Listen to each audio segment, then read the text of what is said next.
Hello and welcome to the TNA Top 10 Big Ten 2024 football preview. And I've got a little bit of a hint on what one of the big topics of this discussion might be, especially with the background that Andrew has chosen to put behind him for this show.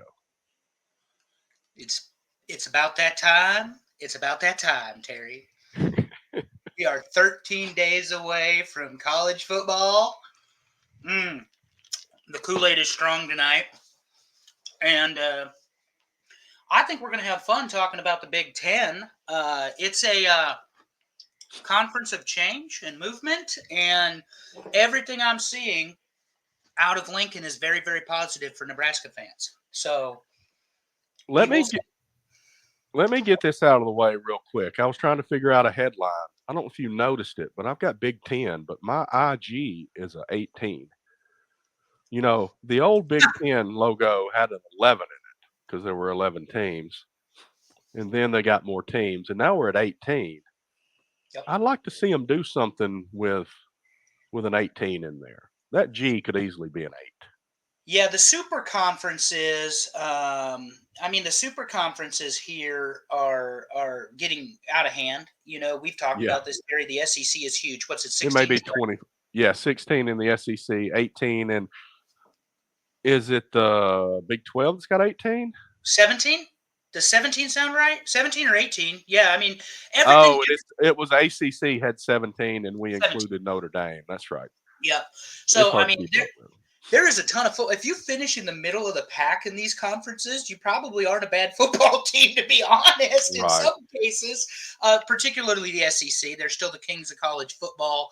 Um, the Big Ten, of course, as Terry and I have discussed, maybe we've mentioned it to our viewers. We welcome you all back to episode 2, hour 2, whatever we're calling this. This is the Nebraska show of the preseason, unofficial title, of course. But the Big Ten won the national championship last year, buddy, led by a guy who's now in the NFL, Jim Harbaugh. He had a great coaching run at Stanford, went to San Fran, was a Michigan guy, Michigan quarterback, went to Michigan um, He's as the won head everywhere. coach, and he won at Michigan. Devin Um, telling jokes over here. ACC, the top conference. Buddy, we talked about them last week, and we decided that only one of those 18 or 16 or 17 teams plus Notre Dame have a shot at getting into the playoff. Right now, my prediction is 5 SEC, 1 at large because we don't have a choice, 1 Big 12, possibly 2 ACC plus Notre Dame, which leaves us 3 for the Big 10, my man. We'll get into that at large later Yep. because one Well, of the that's going to bowl be. games was an example of that. Yeah. But the reason we're talking about 18 teams is that as the Pac 12 broke up last year, the Big Ten added Oregon, Washington, USC, and UCLA. And that's a pretty good group to come in. And I've got a lot of comments about some Big Ten teams that might not be ready for that much competition. I got some thoughts. I have some serious thoughts, and I can't wait to get into it as we rank this. But yeah, so when you bring in Oregon and Washington, obviously very good football teams last year, but the landscape has certainly changed. You are entering a conference that last year produced four or five of the top 15 defenses in the country: Ohio State, Michigan, Penn State, Nebraska, and Iowa. Okay, and Nebraska went 5-7, as everybody who's ever listened to this show knows. When I got on my high horse last year about all of the losing they did, but and the turnover machine, Jeff Sims, that quarterback. But hopefully we've rectified that. We'll get there. Point being, this is a little bit different conference than the Pac 12, which is still in existence technically, isn't it, Terry? Don't they have like 2 teams in the Pac 12? Those two teams own all the logos and all that, but I don't know. I guess they're just kind of playing independent this year, and they've kind of partnered up with the Mountain West, to the best of my knowledge. So they're doing kind of a Notre Dame kind of deal with the Mountain Yeah, and it's all good, but eventually it'll go away. But Yeah, so when you're bringing them in, and then additionally you're adding UCLA and USC. Okay, UCLA was a lot better ad before Chip Kelly became the OC at Ohio State. Yeah. And I'm just going to say it. UCLA was a much better football team with Chip Kelly as the head coach. They got a lot of production. Offensively, he is always going to be fun, and I don't want to spoil our preview, but this is the architect of the 90-second offense. This is the guy that you have 40 seconds of game clock, and he's snapping the ball at 23 on average. And of course, this is the guy that Terry's team took down with the help of Superman back in 2010, led by Chip Kelly in Oregon. Yeah, they tested the scoreboard with a 23-20 score, or what, 22-19 or something like that. Yeah, it was These like 22 to powerful 19. offenses, But all one of us with thought a field goal at the end. But everybody in the nation predicted that as a shootout, Terry, that was going to test how many light bulbs were working that night. And that's kind of what the Pac-12 is. But, just to kind of wrap up this conversation, UCLA doesn't look to me as sexy of an addition to the Big Ten without Chip Kelly at head coach. And the only reason I'm talking about Chip Kelly is to your point, to my point. Chip Kelly is now the offensive coordinator for one of the best teams in college football, let alone this conference, at Ohio State. Yes, I said it, and I was complimentary of the Buckeyes. But when the man that is the head coach is like 59-8, yeah, you got to respect what he's done. Right. I mean, that's going to be a pretty good pair there, because Ohio State's just rolling. How much do we want to dig into the Michigan thing right now? Okay, just briefly, let's talk about it. Michigan, because I know we've got 18 teams to get through, and you're just waiting for my soliloquy that I've been preparing for the better half. No, my favorite part of the whole show is going to be the bottom 8. Oh yeah, because I'm sure I just love stepping on the necks. Yeah, that's fine. I don't care. That's not the reason I said that. But no, and it's cool if they are, because I have comments and I don't really have a soliloquy. Michigan. This is the funny thing to me about Michigan.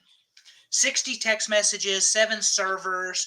They've got him as a repeat offender. Moore is the current head coach who was the OC last year under Harbaugh.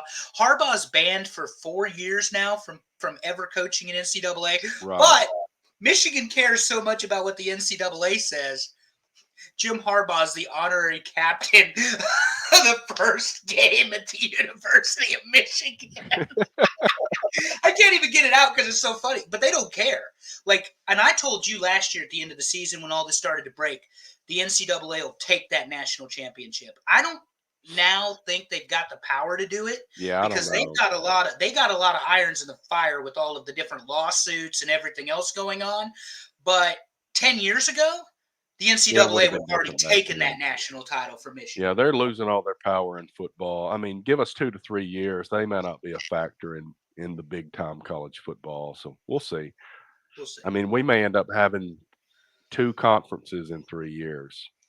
It's getting silly because, like you say, if they break the ACC, which, Devin, if you didn't catch it, check us last week. We talked a lot about Florida State and Clemson maybe finding a door. And if they find a door, that just opens a way for everybody else to leave the ACC. Certainly, please check it out. But from that standpoint, Terry, it's college football, for the lack of a better way to say it, is officially the wild, wild west. We are paying players, which we'll get into because I have dollar figures for my guys. And you are bringing in truly all-star level coaching. Chip Kelly's been in the NFL. Chip Kelly was at Oregon. I mean, he's a very successful coach, and he's the OC of the Ohio State Buckeyes. And I don't think that can be understated when we get to Ohio State, because I'm sure they're number 1 on this list. What a big deal that is for them coming off of last year. Because remember, their quarterback is now at Syracuse after going 11-1, and the only loss being to the national champion Michigan Wolverines by a touchdown, maybe 10, whatever. Well, we're a long way from number 1. Why don't we start it out with one of my favorite parts, the bottom 8? Yeah, this is the fun And no, part. Nebraska is not in the bottom 8. My successful campaigning has worked, Terry. I've Somebody's also listening, whether uh, they should or not. We will get to the underrated, overrated at the end, and maybe we'll bring them up again. probably, but I'm glad you're all listening, and I certainly appreciate you all. But here's the deal: like, legitimately, I am going to criticize the shit out of Nebraska tonight. Buckle up. Um, So but let me this run them down for the people that are only listening. this is hard right here, It Terry. is. Go ahead. Go It ahead. is. So we got Illinois, Indiana, Michigan State, who's got their own crap to deal with, Minnesota, Northwestern, Purdue, Rutgers, and UCLA, the only of the 4 new teams from the Pac 12 that found themselves outside the top 10. Yeah. And the thing is, like we talked about UCLA, I'll just keep my comments brief. You add to them as you want. Chip Kelly at UCLA is a big deal. Yeah. I'm not exactly sure who their head coach is, but he is not Chip Kelly caliber. And he got a lot out of that offense last year, Chip Kelly did. Um, and it probably got him the job, because here's the thing. He was safe. We talked about hot seats. He was safe last year and chose to take a, quote, lesser position in the coaching order Yeah. to go be a coordinator at Ohio State. Now, is the head coach at UCLA greater than the assistant head coach / offensive coordinator at Ohio State? Yeah, probably not. Not in football anyway. But he's not the head coach. He's not making the calls. So that's why, to me, UCLA goes in this list. You go ahead. UCLA. Well, to me, it seemed like there was a little bit of rumors of the end of his time at UCLA early in the season last year, and they improved. So he said, "Okay, well, I'm out of here anyway." Well, and the other thing is, and this cannot be understated, you've heard me say it 3 weeks in a row, guys, if you've listened to us, the transfer portal has drastically changed the makeup of these football teams because the minute Chip Kelly left UCLA, the transfer portal opened. And that allowed every player in the country, or on the team, excuse me, to seek opportunity elsewhere. And that will be a trend that we see continue as the years go on. All right, Rutgers, coached by Greg Schiano, former Yep. defensive coordinator at Ohio State. This is his second time around at Rutgers. Gritty team, pretty physical, good on defense. I do know Nebraska drew them before the big one against Ohio State, but they got him in Lincoln, so that's an advantage to the Huskers. Schiano's going to play teams tough. These guys hung with Ohio State for 3 quarters last year, and then, it was over. But they never. Rutgers is not. You run into that problem. Is Rutgers a destination for a football player? It's not in. Not at all. And you know that Rutgers, obviously, Terry's in New Jersey. There's a lot of other options in the Northeast if that's kind of where you want to play, other than Rutgers to play football. Yeah, but I mean, if you want to play for Schiano, and he did his first time there, they were pretty good, They have good. and he Yeah, and he got a lot out of his players, and maybe he sells some guys on that. and that's one of the things I say about coaches like Greg Schiano is that despite the resources, because Rutgers does not, make no mistake about it, Rutgers does not have the resources in football that the Penn State has in their area, that an Ohio State has, that a Michigan has, that a Nebraska has. They don't have the money. They don't have the resources allocated or dedicated to their football program. He gets winning seasons out of them. And that's, they'll keep him around as long as he wants to coach, unless he does something really stupid and gets fired. Like scandalous. It's got to be scandalous.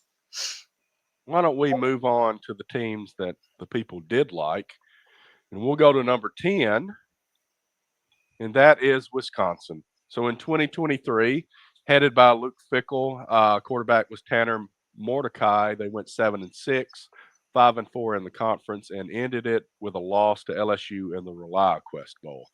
This year, they grabbed Tyler Van Dyke from Miami, and they've got about half their offensive and defensive starters coming back. Fickle's a good coach, good pedigree. He was under Jim Tressel. He ended up being the head coach at Ohio State for a year before they brought in Urban. He went on to Cincinnati, of course, where he enjoyed very good success in that particular conference as the Bearcats. And then he is now at Wisconsin, following the firing of Christ, I believe it was Paul Chryst. So anyway, Fickle, this is his second year, I want to say. Maybe, yeah, second year. I think this is his second year. He's got to get his players. He's got to get his team. In last year, Wisconsin was not that imposing running game, barge attack that you saw under the now Illinois head coach Belima, and that you saw under Right. Paul Chryst, where they'd put 9 offensive linemen, the There's quarterback no and the running back, Dane running over people. and it just 400 yards running it up on people. Yeah. Nebraska blew the opportunity to beat them in Camp Randall. I will say this, Camp Randall, like Morgantown, is on the list of future football games for me to go to, because that place is loud. When they play jump around in the fourth quarter, and then the stadium starts shaking. I mean, they are a football team that will be formidable. This is a team that you circle on your calendar because they're going to give you everything they got. Now, how does Tyler Van Dyke fit into this new scheme that Fickle has? I'm not exactly sure, because I didn't really see him do that well at Miami. We joked about Miami and their failings last week with Dave and the HSV, which was a lot of fun. But for me, Wisconsin, they are very much like Nebraska in that they were so close in a lot of these games, and they just blew it. Yeah. They absolutely blew it. Yeah, I think, we've talked about this in the SEC, but there's that second level of teams, and I think Wisconsin's part of that second level in the Big Ten, and there's quite a few teams there in that second level. And I kind of like Wisconsin at number 10, especially with the number of teams that are at the top now. Yep. It'll be interesting to see where they go with Tyler Van Dyke at quarterback. Yeah, very interesting. All right, number 9, Maryland, coached by Mike Locksley. Talia Tagovailoa, no longer there at quarterback. Billy Edwards Jr., I understand, to be the starting quarterback this year. He did start the bowl game, the win against Auburn in the Music City Bowl. Last year they were 8-5, 4-5 in conference, and they returned 4 offensive starters and 6 on defense. And before we get too far, these starter counts, just a general estimate, because what is a starter these days in some positions, right? But I try to be consistent where I get these numbers. So those are the numbers I saw for Maryland. Right. So they got, quite a bit coming back on defense, especially. And Mike Locksley is a good coach. And Maryland's a team that plays with the big boys, hasn't really picked them off, but they're in that second level, just like Wisconsin. So Maryland played with Ohio State for 3 quarters last year. Yeah. And then Ohio State turned it up. And I think that's why they went, and I'll just save that comment, for Chip Kelly. I think that's why they went a different route, offensive coordinator-wise. Talua Tagovailoa was a gunslinger, was fantastic. And with all the weapons that he brought, they went 8-5. They lost several close games. This is kind of the way that the Big Ten goes. They did beat Nebraska, which I'm going to circle back to that comment when we get to Satterfield in a minute. But yeah, Locksley's a great coach. He coached under Saban. He's one of them on the rehab train with Nick Saban that joins the likes of Steve Sarkisian and Lane Kiffin and all of the rest. Very good quarterback coach. If I'm not mistaken, Terry, he was Jalen Hurts's and Tua Tagovailoa's coach, which is why Talia Tagovailoa came to Maryland when Locksley took the head coaching job. And shout out to our boy Tua, because Terry loves him, that gunslinger. 2nd and 17 against Georgia, touchdown, national championship, getting the bag this last week. Big money, stupid money being paid in the NFL, Terry. And we're talking about NIL in college, but he got the bag, and the man got paid. The Dolphins want to keep him around a little while. Talia, you didn't mention this, lost his appeal for eligibility which is That's why right. now Billy Edwards Jr. is the coach or is the quarterback. Yeah, I think Maryland is again, you like to use the phrase that GABA teams, that middle of the Yeah. road, that these guys, any of these teams could beat the other on any given Saturday. Just kind of depends on what the plays are or whatever. I agree with that. Maryland this year, I think, because of who their coach is, they'll be okay. But again, Maryland is not a destination in the Big Ten for recruiting. Right. Even Wisconsin is a better destination for football than Maryland. So Loxley has a culture problem and a perception problem maybe that he needs to kind of massage a little bit. 8-5 might keep your NIL players, and we're going to get into that conversation too. But remember, Ohio State fired their quarterback, who's now the starter at Syracuse, McCord, 11-1. Next. Speaking of the gob of teams, number 8, Nebraska Cornhuskers, in that gob of teams now, found themselves a quarterback. Matt Rule, in his second year, correct? Second year, yeah. Second year. Last year's quarterback, Heinrich Harburg, 5-7, 3-6 in conference. No bowl game, obviously, from the 5-7. Right. But this year, Matt Rule has Dylan Raiola and quite a few starters back on offense and defense. So it should be much improved. All right. Hit So the here we mute go. button, Terry. I'll sit I'm back. kidding. I'm kidding. Yeah, 5-7. Most people thought Matt Rule's team would go 3-9 or 2-10 because that's his MO everywhere he's been. There's a toughness and an edge to Nebraska that he has brought, which I really, really like. Looking at the camps this year, one of the things I said I was going to mention, Satterfield. That Maryland game came down to him putting Heinrich Harburg in a bad spot, and Harburg threw a bad pass in the end zone, turnover. Maryland marches the ball close enough. Tua gets it down for the field goal ball game. A 13-10 victory. Nebraska's defense last year finished top 10. Nebraska's defense this year, preseason, top 15. Top 5 defensive line in the country, sharing that distinction with Michigan, Ohio State, Penn State, and Georgia. Okay? So there is high expectations. Dylan Raiola, as I say every week, is only the second true freshman quarterback to start at the University of Nebraska since Tommy Frazier did it in 1992. For the lovely Amy Vaughn, who did not know who Touchdown Tommy is, Tommy Frazier, the 4-time starting quarterback, 33-3 as a starter, led Nebraska to 2 national championships and was robbed of the Heisman in 1995. Arguably one of the greatest college football players of all time. I didn't say quarterback. I said college football player because he was a running back in the quarterback position.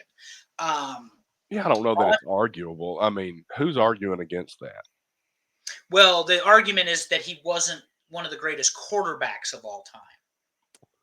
But they did run the option, which is left, right, and up the middle. So, I got you. And when you run out of the power eye, Terry, and one thing about Rule is he knows tradition. They're going to be picking the single digits. That's the toughest guys on the field. The X factor this year is the rifleman Dylan Raiola.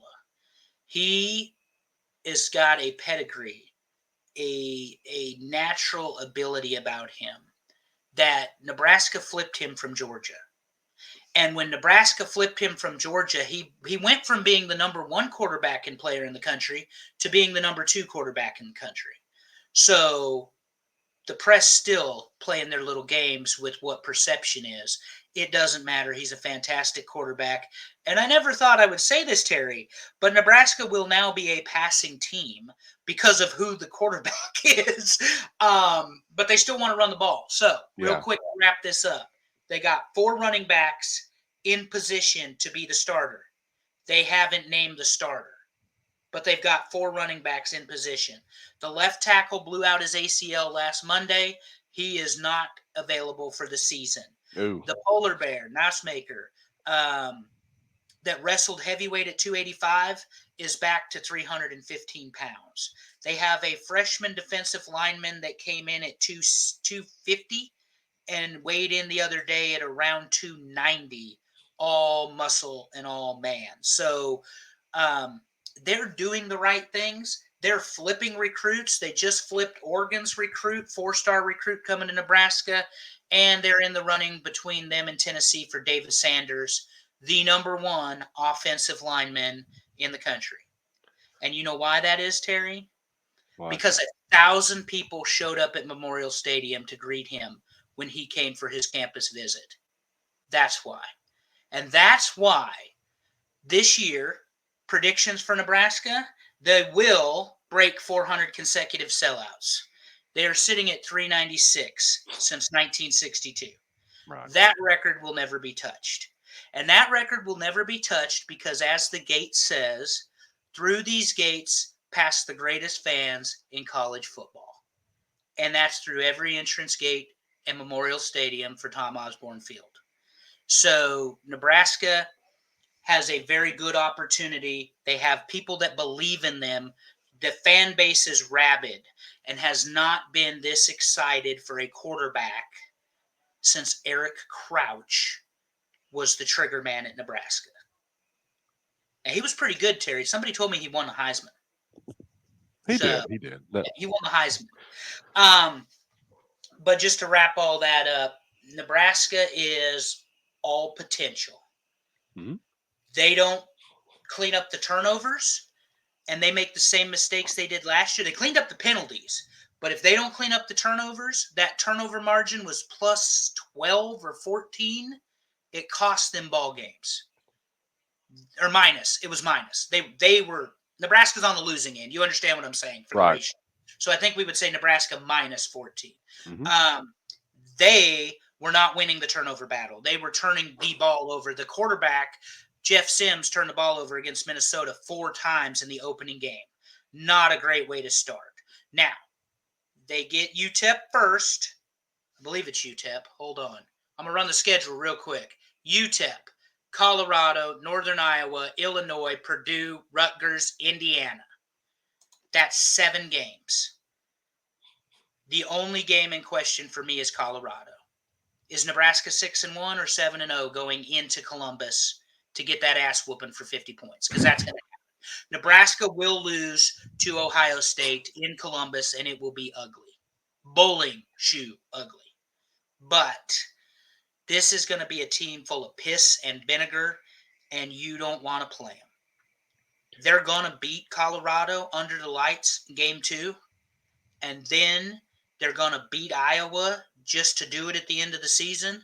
They will beat Wisconsin, and the only other one I'm worried about is USC, and that depends on which USC team shows up, which we'll get to whenever and we'll get to that in a minute. But before we move along, I do want to point something out. You talked about left tackle injury, and it's a good opportunity for us to speak to something. We've got people that listen to our other show that aren't necessarily football fans, and they've kind of started listening to this show. And we've got some feedback on people not knowing, not completely understanding the importance of some things, or we will speak of certain teams and they're not sure who that is. Like we had a comment about SMU, and we didn't really say Southern Methodist last week until further into the show. So we want to play a little bit to our audience that may not know football all that well, and speak a little bit to the importance of the left tackle. This is a good teaching moment for those that don't know football a lot. The left tackle is extremely important in your offense because that is the guy on the left side of the offensive line when you have a right-handed quarterback that is protecting his blind side from the defensive end. And that defensive end, if that left tackle isn't good enough, is going to crush your quarterback. And that's why the left tackle is extremely important. So when you said that your starting left tackle was lost with an ACL, that is a big loss for Nebraska this year. So just wanted to throw that teaching moment in there for people that may not understand that. I just confirmed it while you were talking. The good news is Dylan Raiola is a lefty. Well, that's good. So the right tackle is far more important. But we're a little worried about That's him true. because he's inexperienced, and the left tackle had the most experience of everybody on the line. So injuries happen. This is not ballet, as they like to say about professional wrestling. We say it about college football. But I can tell you that, and you guys that listen to this show, and I appreciate you dealing with all my craziness about Nebraska. But I have loved I'm Nebraska flipping it. football as long as I have loved dogs and professional wrestling. I got the countdown. 5, 4, 3, 2, 1. Moving on to number 7 and away We're from moving on Nebraska. away from Nebraska. And this is Iowa. And I said earlier that there's the top teams and then there's the gob of teams. I think in the Big Ten, there's the top teams, and then there's Iowa, and then there's another gob of teams because Iowa is good in a completely different way than everybody else. And we make jokes about it. They're not, their defense was so good, but they had just not enough offense last year. And if they keep playing that way, it's going to keep them in games, but it's going to be hard to win against these top teams that way. Kirk Ferentz is still there. He's been there forever. His son is not there anymore, from what I understand. Does he have other sons there? I don't know. Did he hire like his whole family? Yeah, Ferentz's offensive coordinator's son is gone. Brian Ferentz, he's done. Right. They made Kurt fire his own son. Right. With good reason, because their offense was horrible. Yeah. But anyway, Cade McNamara's back. And when I say he's back, he was injured last year and they lost him for a good part of the season, but he's back to be the starter this year at quarterback. They were 10-4. They went to the Big Ten championship game and got waxed just like you thought they would, because, like I said, they're not in that top level. But they were 7-2 in conference, lost the conference championship, and then got spanked by Tennessee in the Citrus Bowl. It was the same kind of thing. They couldn't have any offense. They couldn't have enough offense to play with Tennessee.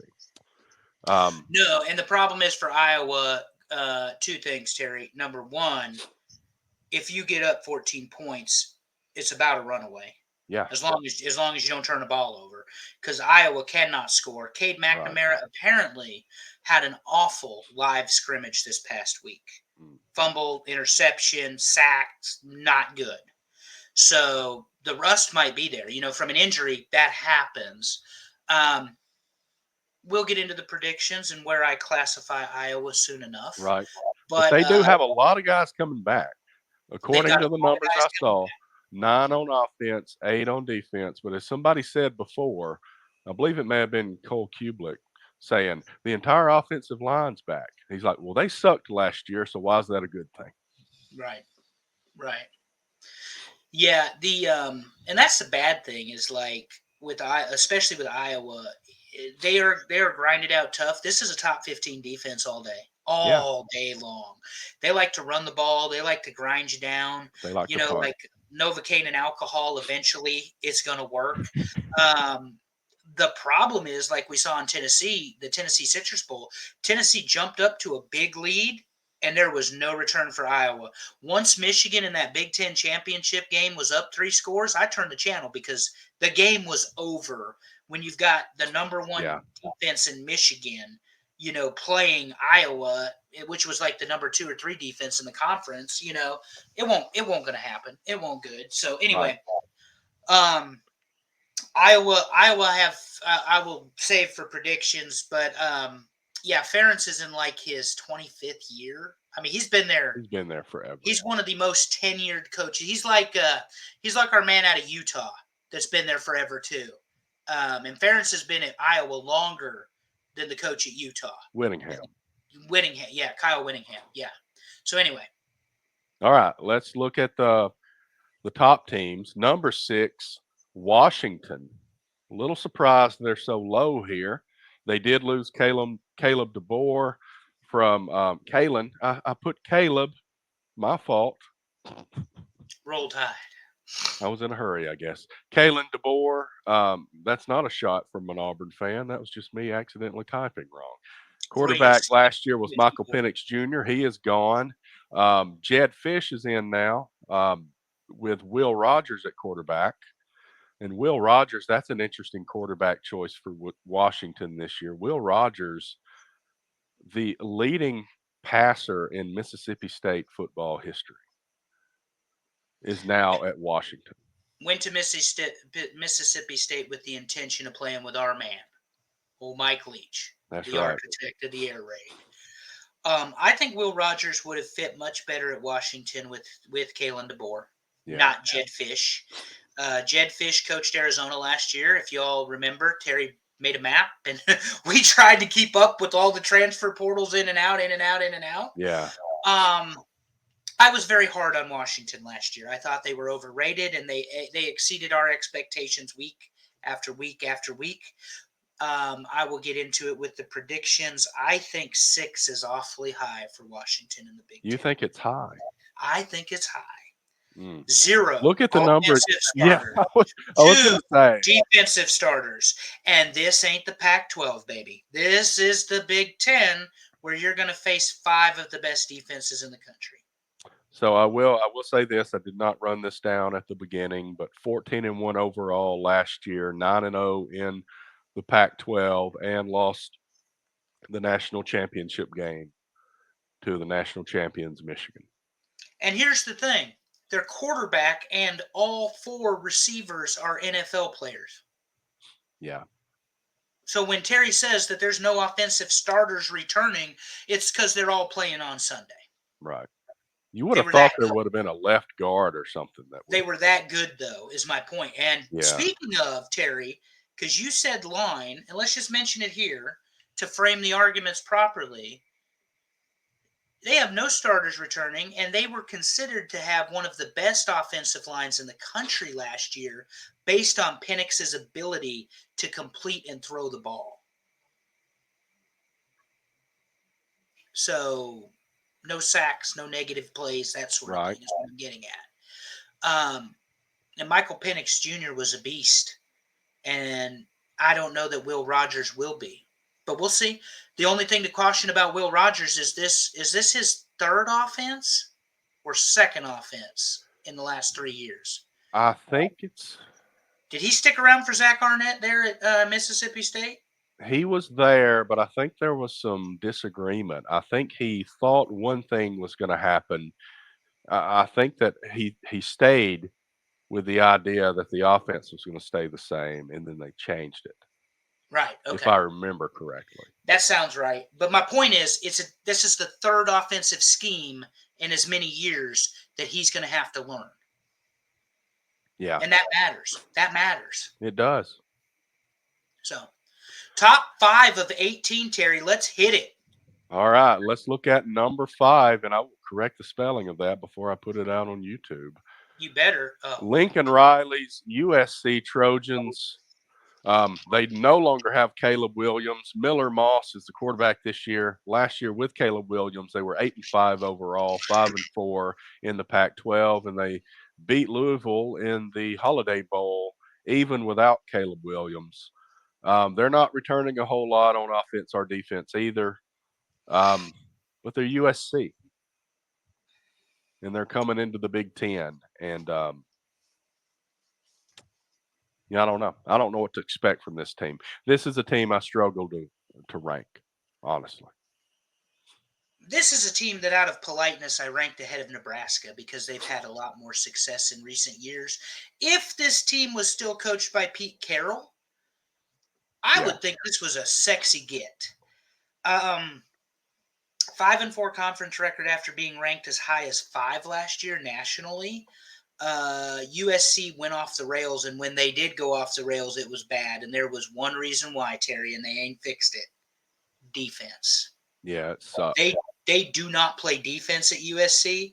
They would much rather get into a sprint. I remember very distinctly the conversation you and I had after week 1 when they allowed they won the game 56-28, folks. But they allowed San Diego State or San Jose State, one or the other, to score 28 points against them. Absolutely ridiculous. Lincoln Riley might be the quarterback whisperer. He's had some fantastic quarterbacks that he has coached. Caleb Williams made his debut as a Bear. The Bears people lit the internet on fire because they're so excited of how he did in this preseason game in the NFL. Okay. Well, he's going to fold just like a chair, like he did last year. You see those 4 losses? They all belong to Caleb Williams. Paid $2 million a year, given a penthouse, did not have the grit to play college football.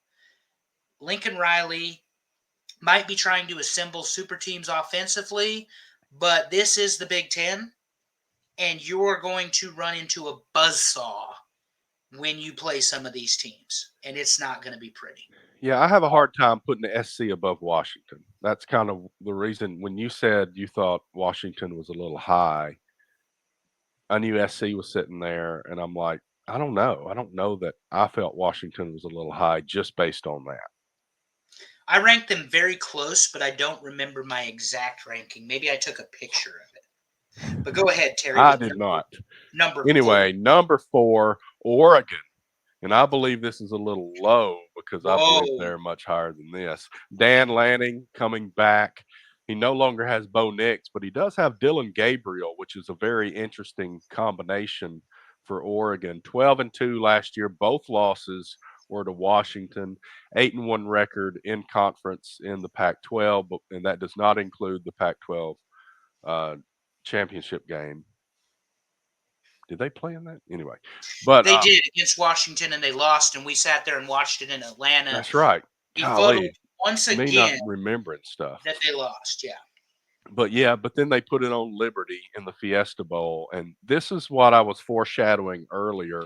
You were talking about, Liberty may be the team that makes the college football playoffs this year, and it will look an awful lot like this Fiesta Bowl from last year.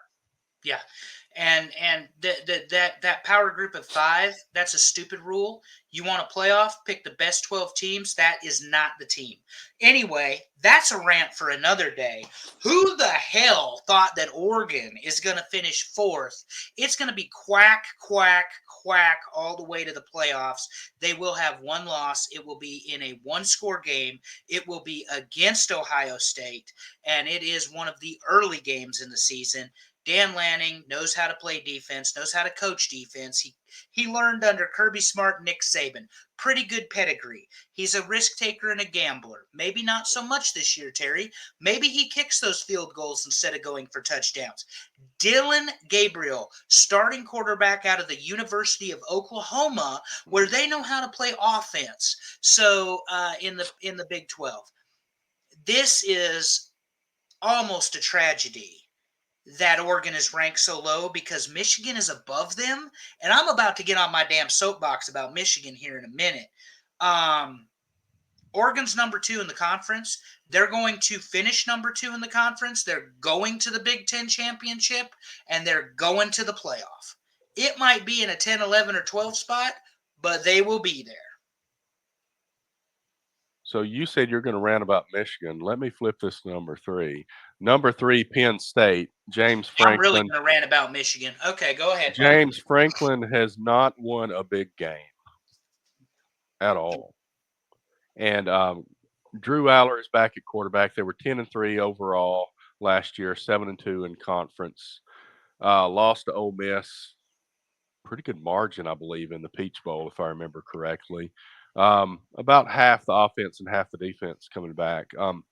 I think Penn State is going to drop like a lead balloon in the Big Ten with the newcomers coming in. I think Penn State's going to have to figure out how to win the big football game, and I don't think they know how to do it right now. Penn State, fantastic on defense. 100% fantastic on defense.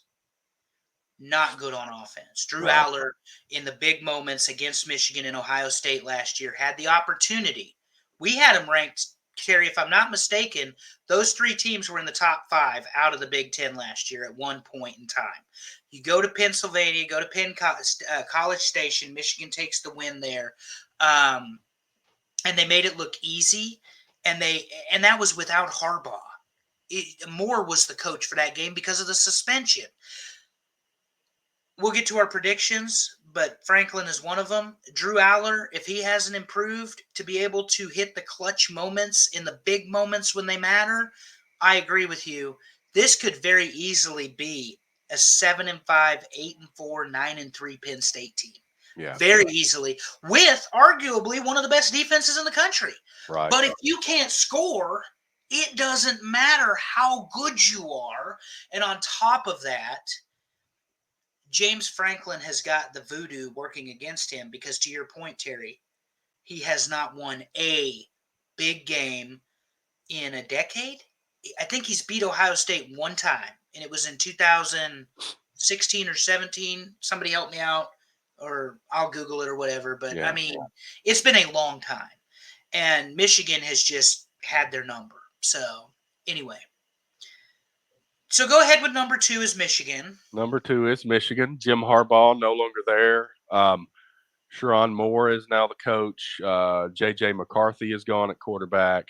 15-0 national champions last year. They beat Washington in the national championship game. Not a lot of returning starters, and one of the most fun names for a quarterback in college football this year, Alex Orji. Yeah, I wouldn't be able to keep a straight face saying that every Saturday, and that's what he said. Michigan is ranked way too high. There's going to be a lot of eyes and scandal on them. This coach is going to get suspended at some point for this, for some duration of the season.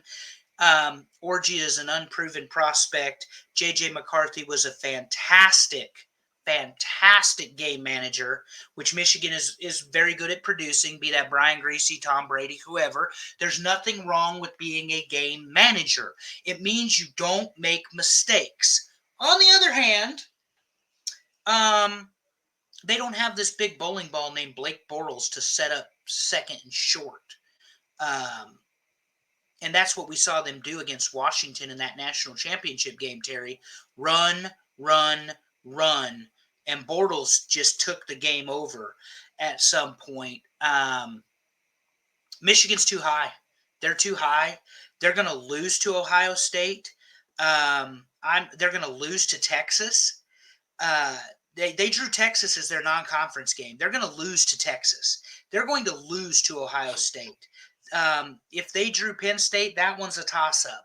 So, and I'm not sure if they got Oregon or Washington, but that's another toss-up, and USC or UCLA. So, they did not get Nebraska. Nebraska does not have Michigan this year. But again, I think they're overrated. I appreciate the fact they won the national championship last year. But Terry, as you can attest to as an Auburn fan, and I can as a Nebraska fan, just because you won the national championship the year prior doesn't mean that you're going to do it again. Right. Yeah, Auburn fired a coach 2 years after winning the national championship. And he was the guy that led them to it, technically. Yeah. And I do have an update. 2016 is the last time that Penn State beat Ohio State by 3 points. By 3 points. So that my point is, Franklin, obviously he's got to win the big ones. Here in Michigan, the scrutiny is going to be on Sharon. And I know Jim Harbaugh would never admit it. He's a player's coach. People will run through a wall for him. But he was dirty as a good martini. And he knew the pressure was coming. And he hit the brakes. All right, well, let's talk Ohio State because they are number 1 as we expected. Ryan Day is still sitting at the top, but he's also got Chip Kelly with him now. Kyle McCord is gone after really a great season. Overall record last year, 11-2. Conference record was 8-1. Lost to Missouri in the Cotton Bowl. We talked about how underrated Missouri is. Will Howard is now the quarterback, came from Kansas State. And they're returning a lot. 9 on defense, 6 on offense. Ohio State looks like they're ready to rule the Big Ten this year. So complete agreement Blake on them. Corum, not Blake Bortles. That's my bad, Devin. Blake Corum. I apologize. I was busy Thank Googling you, when he said it, I guess. Yeah, you didn't correct me, Terry. Sorry, Devin. Thank you. I was Googling for the Penn State Ohio State thing. When you said anyway, that, the bowling ball was Blake Corum. That is my fault, not Blake Bortles. Damn it, Andrew. Ohio State pushed all in the offseason to win a national championship. I think Ryan Day's head coaching record, He's lost 8 games. I'm not sure if it's 57-8, 58-8, 59-8. He's not 160, but he has only lost 8 games in his tenure at Ohio State following the Urban Meyer experiment there in Columbus. Ohio State, as much as I dislike them for what they did to Touchdown Tommy in 95, will never forgive them, is the team to beat in the Big Ten. This isn't even a question. There isn't a doubt. If you want to play championship football in the Big Ten and you want to represent the Big Ten, the road is running through Columbus. Ryan Day brought in Chip Kelly because they don't have the offensive firepower last year that they needed. McCord, as I jokingly said, got fired and he went 11-1. But their offense stalled and stuttered several times, and what we've always seen, Terry, at Ohio State, maybe you agree or disagree, I don't know, but what I've seen as a guy that's had to watch them just drum teams in the conference that my team represents is a very flashy, high-octane, very powerful offense. When they had 3 quarterbacks that could start at any level, it was oh God, I'm not even going to name them because I'll mess it up. But they had 3, and they won the national championship with the third with a string backup. Yeah. quarterback. And he was a gunslinger, and he put it on a dime. That's the type of talent that we are so used to seeing at Ohio State. And their defense has always been fairly imposing, and they will be again this year. Like you said, they're returning 9 defensive starters. With Ohio State, I could say pretty, successfully, those 9 guys pretty confidently, those 9 guys did not get beat out for their job. They will be the ones playing on defense at Ohio State. So you bring in Chip Kelly, you spend $25 million in NIL money. Maybe he is Adam because Saban retired. Well, I mean, he's undefeated the last 3 regular seasons, so Yeah. can't argue with it. But on the topic of Ohio State trying to stay on point here, I think the mandate came to Ryan Day that you win the national championship. There are some Michigan fans I've talked to, and even Ohio State fans, like my buddy Yambag, who says that it's all about beating Michigan and winning the Big Ten. I don't believe the goals are that low. I think Ohio State believes they should be playing for a national championship. And even if this team lost a game, there is no reason they will not represent the Big Ten in the 12-team playoff this year. They are that good. And their schedule is not brutal as it could be, but they do draw Oregon early. They are going to have to deal with Michigan. I believe they're going to play Penn State. So there's a lot there, Terry, a lot there. Yeah, so they are the class of the league. I don't think they're slowing down. But like you said, I think the expectations are high for Ryan Day. They want him to do a little more, even though he's done, you said he's got 8 losses. But Ohio State has a lot of expectation. And they also have Chip Kelly sitting there at offensive coordinator, who's been a head coach at a lot of different places. So fair, unfair, Ryan Day has a replacement in the wings right now if Ohio State chooses. And make no mistake about it, this offense will be high pressure, high octane, pedal to the metal. They are going to be very difficult to defend, regardless of how good the defenses inside the Big Ten are this year. All right, let me run down I did it again. Let me run down the top 10. I've got a really aggressive clicker finger tonight, and I skipped Along ahead. with an aggressive co-host, because it's Nebraska Day, baby. So the Big Ten preseason top 10, according to our voters, our listeners. Wisconsin at number 10. Number 9 is Maryland. Nebraska, number 8. Number 7, Iowa. Number 6, Washington. Number 5, USC. Number 4, Oregon. Number 3, Penn State. Number 2, Michigan. And number 1, Ohio State. There was a lean toward the legacy teams, and I think the Pac-12 teams that came in got pushed a little bit down under. And this is what I'll say about those teams, Terry, because I'll say it about Nebraska. Unproven at this point. 8, I'm pretty comfortable with for my team because the expectations are very high. But I just mentioned Ohio State spent $25 million to get their super team. I'm going to mention this about my team.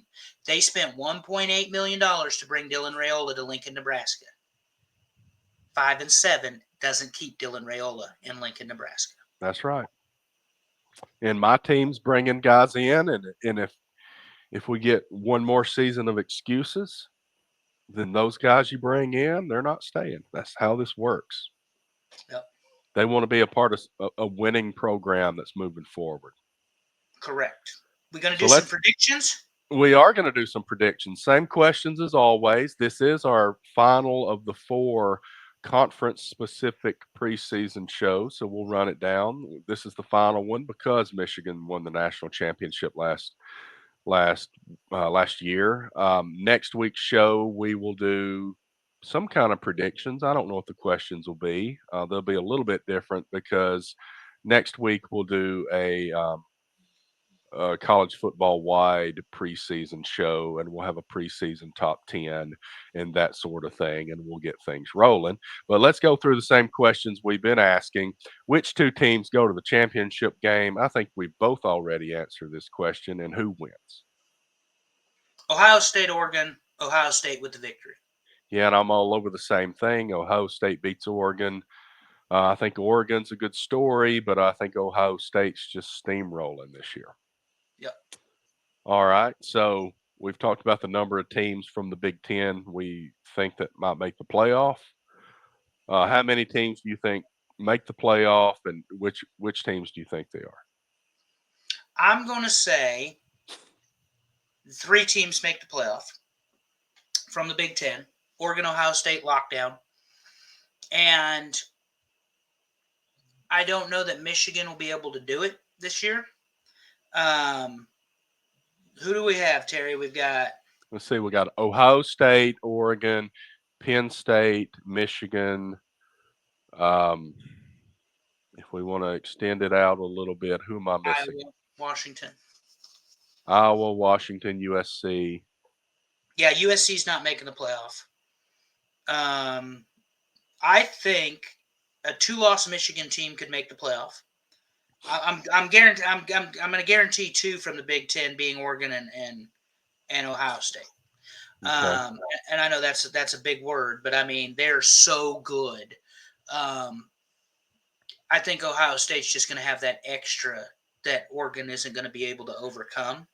But when you're talking about, you have the conference championships, the way it works, then you have the at-large, and then it's the best 7 teams left, best 7 remaining. So if James Franklin can somehow win 10 games or 11 games, I think you put him in. Iowa won't make it. Washington won't make it. So I would say that the 3rd team is either Michigan or, even though I think they're a little overrated, Michigan or, I think the 3rd team would be Michigan or Penn State. So I'm looking at Iowa's schedule. I think it's really going to come down to who has a tougher schedule, because Iowa, I'm looking at this schedule, and they've got Ohio State. And if it ends up like last year, they host Washington and they host Nebraska, and this isn't a very tough schedule comparatively speaking. And they host Wisconsin. If Iowa has a similar season to last year, I think they may end up being the 3rd team. They go to Maryland, so that's a possible loss. They're not beating Nebraska this year. Okay.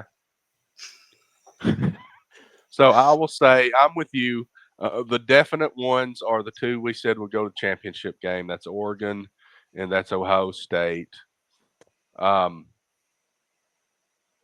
Yeah, I guess I got to go with Penn State, but I would not be surprised if Iowa snuck in there. I don't see Iowa being a 4th team, but if they ended up 3rd in the standings, I think they would be the team to go. And you mentioned something interesting, strength of schedule. Yeah. The reason Nebraska has 11 winnable games this year is the strength of schedule. Yeah. Yes, they play Iowa. Yes, they play USC. Yes, they play UCLA. Yes, they play Wisconsin. Yes, they play Ohio State.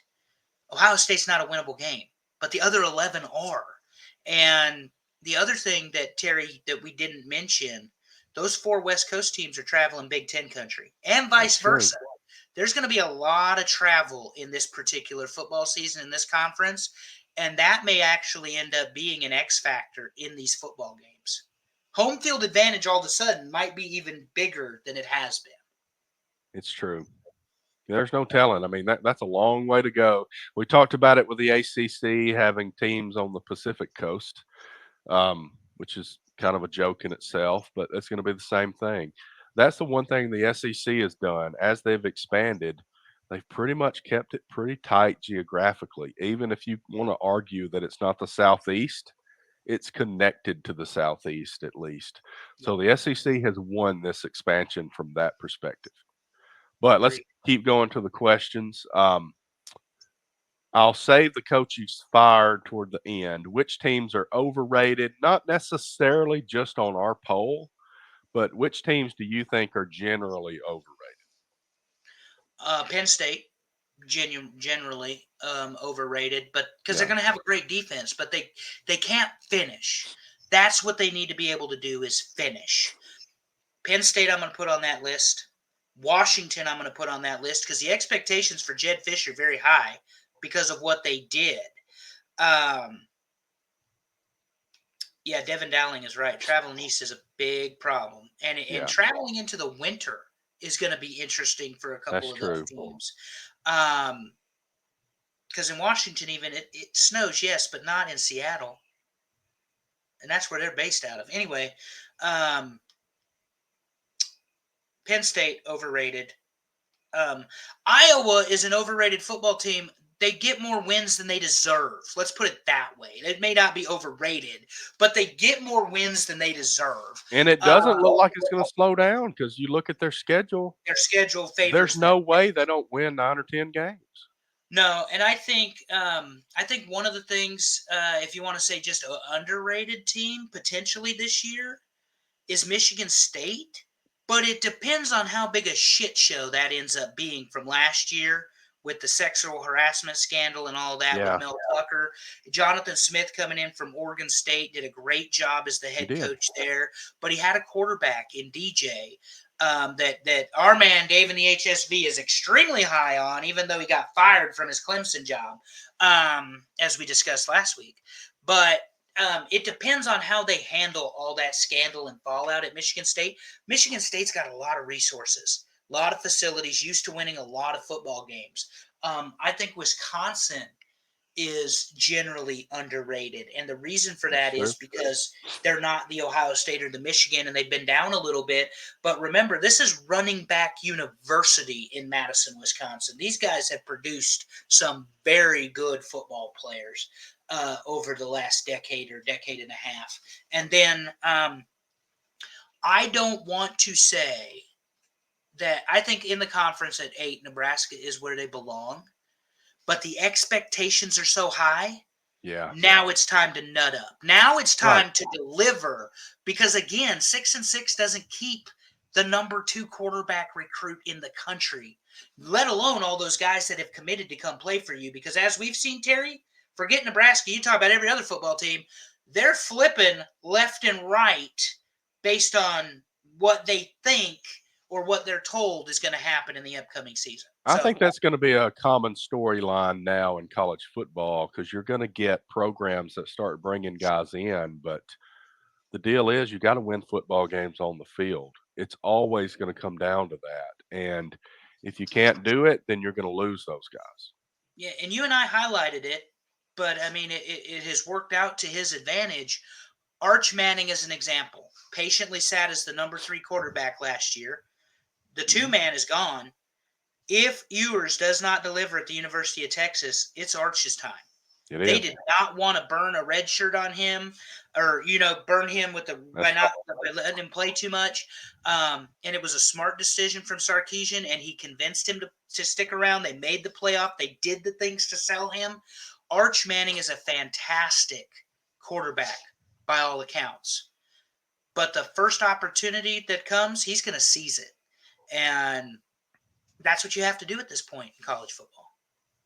All right, And I know last he's not in the question. Big Ten, but anyway. Yeah, last question, and I say this for last. Who gets fired? I mean, there's 18 schools. Somebody's going to get fired this year. Which head coach Yes. gets fired? So, hold on And a it's not second. obvious to me, honestly. Maybe you know something I don't know because we talk about Ryan Day, but I think they're going to do so well that that's not going to happen. Um, I don't think James Franklin, even if they don't have a great season, I don't think James Franklin is hot seat. Franklin's seat is the hottest in my mind, although he has had a very stellar track record. I mean, of the big teams. Yeah, Because let's face it, Michigan, Sharon Moore, unless the scandal gets so bad, that they're not. would be the one. But it's yeah, It's got to be ugly. Oregon, they're not getting rid of Dan Lanning. They paid no, him to keep him from going to Alabama by, if you believe some of what you heard in the press last year. Jed Fish, new coach at Washington, he's not going anywhere. right, Ferentz, they're going to bury his ass right. in Iowa City. Yeah, he's not going Yeah, anywhere. I don't see an obvious choice in this conference Is of it Iowa who would City get or is it? fired. I forget. But anyway, it doesn't matter. Wherever the Hawkeyes play, they're going to bury him in the end zone. Okay, that's Frank Van Ferentz is fine. I would say Ryan Days. The expectations at Ohio State are so high. His seat is at least warm because bringing Chip Kelly in and spending $25 million, they didn't do that to not win a national championship. You can talk about beating Michigan and Big Ten and all that all you want. They didn't bring that in to make a national championship. Let me see here. Purdue's coach. I mean, Purdue is a 3-win team, maybe 4 at best this year. Their schedule sucks for them. Yeah, But he's a young guy. And who the hell are you going to get to coach Purdue? yeah, They've I don't had a know. few good players over the years. Rutgers, we talked about Schiano. Indiana has a new coach. UCLA has a new coach. Lincoln Riley's the quarterback whisperer at USC. And Brett Bielema at Illinois, they love him there. I mean, You of know, unless all, Lincoln Riley's defense just sucks so bad. I mean, I it don't would have know. to be USC brutal. doesn't like being fifth or sixth best in a conference. Indiana, Michigan State. I'm just looking real quick. Terry Humer, Yeah, Minnesota, PJ Flick, Northwestern's new coach is fine. I mean, really, when you look at this list, if there's not anything obvious. the only ones, like I said, Moore, Day, if he collapses, if Ohio State Yeah, has an absolute or collapse, James then Franklin if they really fall. if they really fall. But I think everybody else is safe Yeah, I because think so. half of them are new coaches? Not half because there's Yeah, 18, but 4 or 5 of them are new coaches. And like in the case of Fish and the UCLA coach, I forget his name, but they made fun of him because he couldn't, the speech he gave at the media day, they barbecued that poor guy. But both of them are first-year coaches coming in from the Pac-12 to the Big Ten. yeah, They're not going to fire them. right. But yeah, I would say of all the coaches, Moore and Franklin, honestly. Probably so. And Franklin's not because he can't win ball games. It's because he doesn't win the ones that matter. That's correct. I mean, I It's a watched Gus Nebraska. Malzahn kind of thing. This is the That's how he Nebraska was. show, Terry. We watched Bo Pelini win 9 and 10 games a And year. get fired. And guess what they did? They fired his ass. That's right. Hey, I know. I get it. Auburn's the same way. Well, let me talk about something. We'll shift away from the questions. I have created the ESPN College Football Pick'em for TNA Top 10. I will, since we've gotten past the conference preseason shows, I will put this out someday this week, and we'll share that on social media. The way this works is it's kind of like a bowl pick'em, but it's a week-to-week pick'em game of college football. Please join that. We'll try to really get that out and get more people to join. So we're going to talk that up. You know, Andrew and I picked games at the end of the show last year. We'll still do that, but we're also going to join in on the pick'em. So that'll be a fun thing to get people involved in. So that should go out this week. Fun show, Big Ten. You've been waiting on it. Plenty Yeah, of thank you talk all for about indulging. Nebraska. Thank you for all indulging me. This is the hype train. See, Terry doesn't get nearly as excited about Auburn as I do, but that's because they've won a national championship in this century. And so, Well, and they went to even though the season wasn't fantastic last year, they did go to a bowl game. So you're they did go to waiting a on bowl at game. least a bowl game. It's been a while for you Nebraska guys. hasn't been to one since 2016. And like I said, you can talk about all these fun statistics and facts about Nebraska, and I could give them all to you. From the sellout record at 396 to the fact that they were ranked in the top 25 every week from 1981 to 2002. Okay, top 25 team from 1981 to 2002 is when they finally fell out of it consecutively. Not to mention they won some national championships, had some Heisman, all that sort of thing. Bottom line is, those were the glory days, and that's why I love them so much. And again, I thank you all for indulging me. Expectations are high. Now they have to deliver. That's right. That's true for a lot of teams, as we've discussed. But it has been a very fun show. It's been fun these last 4 weeks, getting football started back, talking about the Big Four conferences, the Power Four, as we call it now. And we are very close to 13 week days. 0, 13 days, as you say. We're about to get it going. And next week's show, we're going to talk about who we think goes to the playoffs in detail, who we think's winning the conferences and going to the playoffs and winning the national championship, and we'll make some predictions there. We haven't set a format yet because we don't do that until 2 days before we record because that's just how we work. But it's been fun. We thank everybody that's been watching, everybody that provides feedback to us, everybody that votes. Please, if you can get the word out for us on the polls, we're going to run the polls all the way through the season, and we want you to vote on this. I will say that the football polls on the preseason shows haven't had as many votes as the other show poll did. Um, I'm hoping that that picks up when we actually get to the season. So if you can help out and share, we would really appreciate that. And we appreciate everything you do for us. Any last thoughts before we wrap it up, Andrew? No, buckle up, boys and girls. It's going to be a fun season, and we certainly appreciate all your participation, not only in this poll, but in our fun poll. As Terry indicated, this is what makes this so good to us. And again, I'm ready for football. It'll be 6 to 8 to 10 games a weekend. Do not bother me. Don't call, don't write. Do not plan your wedding. I will not be attending. And go Big Red.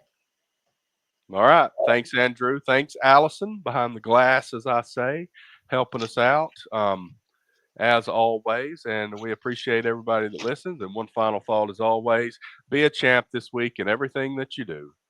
See you next time, guys.